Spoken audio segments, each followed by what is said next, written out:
এই যে মেকআপটা আপনারা দেখতে পাচ্ছেন, এই মেকআপটা আমি করেছি ১০ ঘন্টা আগে। হ্যাঁ, ১০ ঘন্টা ধরে আপনারা দেখবেন যে খুব বেশি ক্র্যাক করেনি। জাস্ট চশমা যেহেতু আমি পড়ি, ওই জায়গাটা ক্র্যাক করেছে। কিভাবে করেছি সেটাই দেখাবো। এই তো দেখতে দেখতেই পুজো চলে আসছে, আর পুজোতে কিন্তু সবসময় ভারী মেকআপ করতে প্রতিদিন আপনাদের ভালো লাগবে না। চাইলে এই মেকআপটা কিন্তু করে ফেলতে পারেন। এখানে আমি কনসিলার ব্যবহার করেছি শুধু। আমি ২ টো কনসিলার ব্যবহার করেছি কারণ আমার শেড ম্যাচ করছিল না। তাই এই শেডটা আমার টোন থেকে একটু বেশি অরেঞ্জিশ টাইপের। তো আমি সাথে আরও একটা ব্যবহার করে নিব যাতে হচ্ছে একটু নিউট্রাল হয় কালার। আচ্ছা, এখানে আমি কনসিলার ব্যবহার করতে একটা টেকনিক অ্যাপ্লাই করেছি, সেটা আপনাদেরকে দেখাবো। আমি ফার্স্টে জাস্ট ওই কনসিলারের যে ব্রাশটা ছিল, আমি এখানে অ্যাবসোলিউট নিউ ইয়র্কের এটা কনসিলার ব্যবহার করছি। সেই ব্রাশটা দিয়েই জাস্ট কনসিলারটা প্লেস করে নিচ্ছি। আমি কিছুই করবো না, জাস্ট ড্যাব মানে পুরো জায়গাটায় ব্রাশ দিয়ে দিয়ে কনসিলারটা প্রেস করে নিচ্ছি, সরি। এরপর আমি হচ্ছে গ্ল্যামের একটা কনসিলার নিচ্ছি। এই কনসিলারটা খুবই হেভি কাভারেজ, তো আমি এটাও একটু একটু করে দিয়ে নিচ্ছি। এটাও আমি জাস্ট প্লেস করব, আমি কোনো ব্লেন্ড করব না। নর্মালি এই কাজটা ব্রাশ দিয়ে করলে ভালো হয়, কিন্তু আমার ব্রাশগুলো আনক্লিন ছিল, ধোয়া ছিল না, আর আমি খুবই অলস, তাই ব্রাশগুলো ধুতে পারিনি। এজন্য ভাবলাম যে আপাতত এটার যে ব্রাশ আছে কনসিলার, সেটা দিয়ে অ্যাপ্লাই করে নিই। তবে বেটার কনসিলারের ব্রাশ না দিয়ে নর্মাল ব্রাশ দিয়ে, মেকআপের ব্রাশ দিয়ে অ্যাপ্লাই করলে। তো আমি এটা প্লেস করে নিলাম। আমি এখানে দুটো কালারই মাঝখানে মাঝখানে মিক্সড করে করে দিচ্ছি। যেসব জায়গায় আমার পিগমেন্টেশন আসে সেসব জায়গাগুলোতে আমি দিয়ে নিচ্ছি। আজকে ভয়েসটা আমি খুবই তাড়াহুড়োর মাঝে দিচ্ছি, তাই ভুলগুলো ক্ষমার চোখে দেখবেন। যাই হোক, সব বাদ দিই।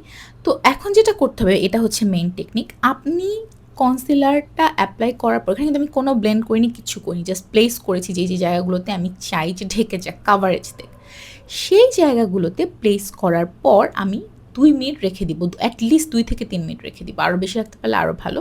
তো এই সময় আমি যেটা করব, আমি এখন কন্ট্যুর করে নিচ্ছি। অনেকেই মনে করে কন্ট্যুর মানে হচ্ছে গাল কাটতে হবে অনেকখানি, সবসময় হচ্ছে চিক বোন দেখাতে হবে। বিষয়টা এমন না। বিষয়টা হচ্ছে একেকজনের ফেসের শেপ অনুযায়ী এবং আপনি যেরকম পছন্দ করেন আপনাকে দেখাতে, সেই অনুযায়ী আপনি কন্ট্যুর করে নিতে পারেন। আমার চেহারাটা খুব বেশি চোখা দেখা গেলে আমাকে ভালো লাগে না, কারণ আমার হচ্ছে যেটাকে বলে ডাবল চিন আছে, তো দেখতে খুব ফেক লাগে। এই জন্য আমি খুবই নর্মালি ডাবল চিনের জায়গাটা একটু হালকা করে কন্ট্যুর করি, আর কপালটা যেহেতু আমার বড়, সেই জায়গাটা করি। আমি গাল কাটি না নর্মালি। খুব বেশি মানে শার্প লুক চাইলে কখনো রাতের দিকে, সেটা আলাদা, বাট এছাড়া করি না। এবার আমি আস্তে আস্তে গালের কনসিলারটা ব্লেন্ড করে নিচ্ছি।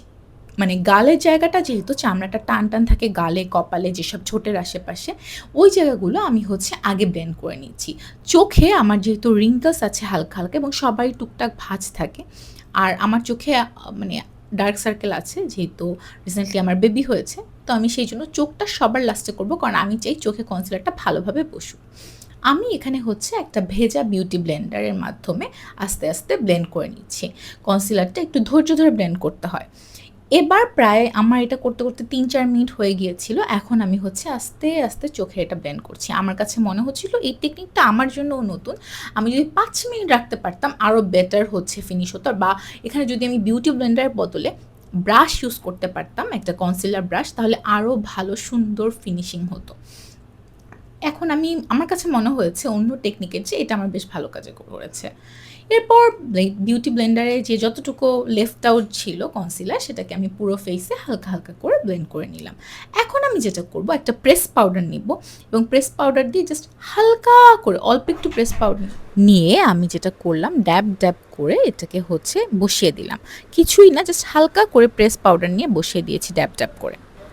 আমি আমার ফেসের আর কোনো জায়গায় তেমন করে ব্লেন্ড করিনি, জাস্ট নাকের পাশটা একটু ব্লেন্ড করে দিয়েছি, কারণ যেহেতু আমি চশমা পরি, ওই জায়গাটাও হচ্ছে আমার জন্য ভালোভাবে মানে ক্রিজ যাতে না পড়ে দেখাটা ম্যান্ডেটরি। এরপর আমি হচ্ছে একটা টিন্ট নিয়ে নিলাম। এখানে আমি হচ্ছে গ্ল্যামের একটা টিন্ট ব্যবহার করেছি। এখানে শেডটা ছিল স্ট্রবেরি। আমার ভয়েসের আশেপাশে অনেক শব্দ আসছে, তার জন্য আমি সরি, কারণ আমি যেহেতু এটা অনেক লম্বা সময় ধরে আমাকে ভয়েস দিতে হচ্ছে, আমি জানি না আপনারা শেষ পর্যন্ত দেখবেনও নাকি। নর্মালি এই টিনটা দেওয়ার সাথে সাথে মানে অ্যাপ্লাই করার সাথে সাথে ব্লেন্ড করে ফেলতে হয়, নাহলে ফর্মটা যেহেতু অনেক ওয়াটারি, তাই তাড়াতাড়ি শুকিয়ে যায়। আর এরপর আমি ব্যবহার করব একটা ইলিউমিনেটরের মতো, এটা W7-এর। এটা হচ্ছে হালকা পিঙ্কিশ টাইপের। অনেকের, আমার স্কিন টোনটা পুরোপুরি মানে ইয়েলো আন্ডারটোন না, তাই আমি হচ্ছে এখানে একটু পিঙ্ক টাইপের ইলুমিনেটর ব্যবহার করছি। আমার বাসার আশেপাশে কুকুর ঘ্যাও, ঘ্যাও করছে, নিচ দিয়ে গাড়ি যাচ্ছে। আমি রিয়েলি সরি যে আপনাদেরকে এগুলো শুনতে হচ্ছে। বাট বাঙালি হাউসহোল্ডে থাকলে আপনারা বুঝবেন আমার অবস্থাটা। এটার যে গ্লোটা খুবই সুন্দর হয়। মানে দেখতে একদম ন্যাচারাল লাগে। আমার হচ্ছে যখন আমি হাইলাইটার ব্যবহার করি পাউডার ফর্মে, বেশিরভাগ ক্ষেত্রে একটু চকি লাগে দিনের বেলা। আমি ট্রাই করি রাতের বেলা হলে ব্যবহার করতে। তো এইজন্য আমি এটা ব্যবহার করেছি। আর এখন আমি ফাইনালি যে পেইন আইলাইনারটা আমি রিসেন্টলি পারচেজ করেছিলাম Maybelline-এর, সেটা এপ্লাই করছি। আমি এখানে একটা ক্যাট আই করা ট্রাই করেছি। আমি জীবনে মনে হয় এটা ২য় বারের মতন ক্যাট আই করলাম। জানি না কেমন হয়েছে, বাট আমার কাছে দেখতে ভালোই লাগছিল আরকি।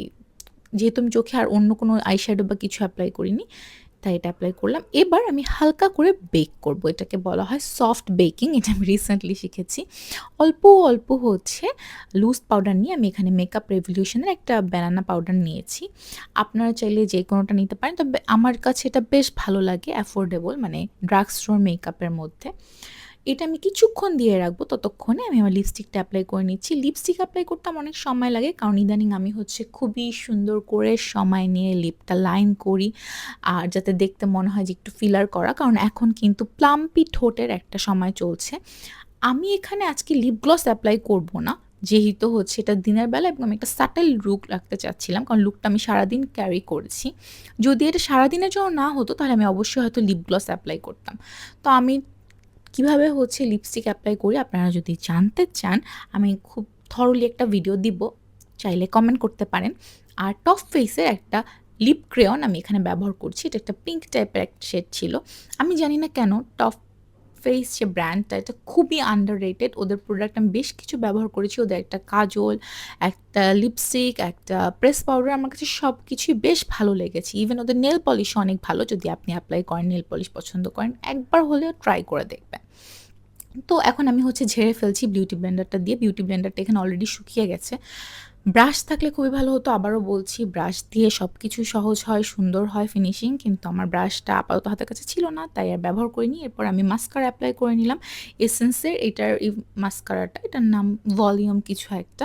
এটা খুবই সুন্দর ভলিউম দেয়। আমি জাস্ট পার্থক্য দেখাচ্ছিলাম একটু হালকা করে আরকি। আর আমার দেরি হয়ে গিয়েছিল, তাড়াতাড়ি করে ব্লাশটা এপ্লাই করে নিলাম। ব্লাশটা আপনাদের এখন মনে হবে দেখতে যে অনেক বেশি হয়ে গেছে। এটা একটা পিঙ্ক কালার ব্লাশ ছিল। আর আমি হচ্ছে নাকে ব্লাশ দেই, আমার ভালো লাগে। কিন্তু আচ্ছা, যেটা বলছি এটা দেখতে একটু বেশি মনে হচ্ছিল, কিন্তু পাউডার ফর্মের ব্রাশ মানে যে ব্লাশটা সেটা বেশিক্ষণ থাকে না, কিছুক্ষণ পর চলে যায়। সো একটু বেশি হলেও অসুবিধা হয় না। আর এই ছিল আমার লাস্টের লুকটা। ভিডিওটা কষ্ট করে দেখার জন্য ধন্যবাদ। আর হ্যাঁ, যদি এই পুজোয় আপনারা গরমে এই সাজ ট্রাই করেন, জানাতে কিন্তু ভুলবেন না।